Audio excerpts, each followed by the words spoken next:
We have been talking about independence of the judiciary. How do you guarantee the independence of the judiciary? Part of what he did, one, he came on board. Look, there should be this. In terms of uniformity of retirement of age. Before, it used to be Supreme Court and Court of Appeal 70 years. Now, he has made it without every judge from the State High Court, Federal High Court, Court of Appeal, Supreme Court, retired at the age of 70. You move further, it's okay. Salaries, emoluments of judges and justices. No president had had that boost step. For how many years in this country, judges and justices' salaries and emoluments have not been increased? What do they earn? At the end of the day, you go home and say, look, if you really want to talk about independence of judiciary, you must make it such a way that they cannot be influenced or politically manipulated. Their salaries should be increased. Even as they retire, they collect them as the same way. In that case, you are trying to remove them from political manipulation. He did that. The next is welfare. Where are the judges living? They have no home. Therefore, it's open for political manipulation. And for me, as a president who wants to guarantee the independence of the judiciary, judges must have their homes. I'm not Mr. President. I'm only lucky to be appointed as a minister under his administration, and who is in a position to implement his policies. And Mr. President said, look, this is what he wants. Come up and see what we can do. It was approved by Mr. President, sent to the National Assembly in 2024 budget that there should be construction of judges and justices' quarters. That they must remove judges from where they are renting houses. They don't even know where they are living. Where they are living among criminals. We're renting houses where the landlord will say, look, you have not paid. Leave. It's embarrassing. A policy anybody should commend Mr. President. It is in the National Assembly budget of 2024, appropriated by the National Assembly, assented to by Mr. President, which is a law.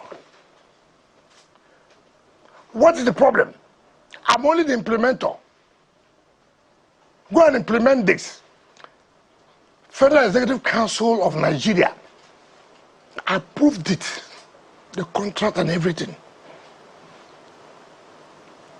It is not my policy.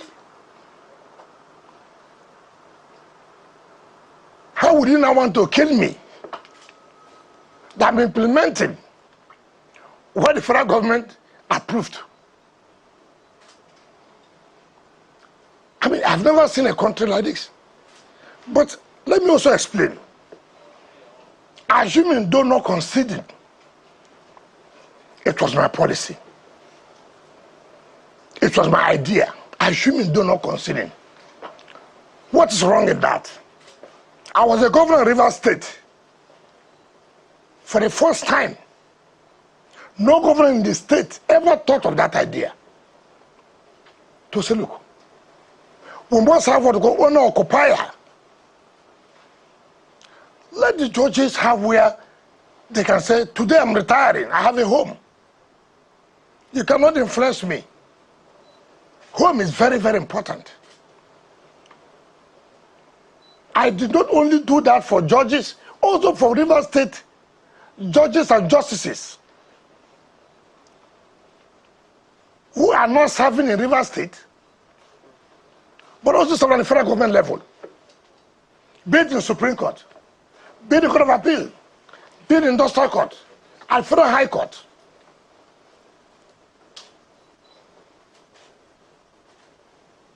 Nobody said, I did that to buy judges. Just because I'm in Abuja, and you remember, it was President Tinubu when he was governor of Lagos State that introduced these owner-occupied houses in Lagos for judiciary. He was one. It was a policy. Before I copied from what he did in Lagos to establish in Port Harcourt.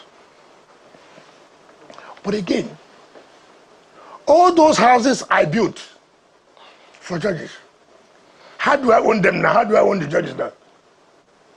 Had there not been a series of orders against us, against me? Now, let us also say, Ashwin, that is why in our country, instead of people to commend you, particularly from the legal profession,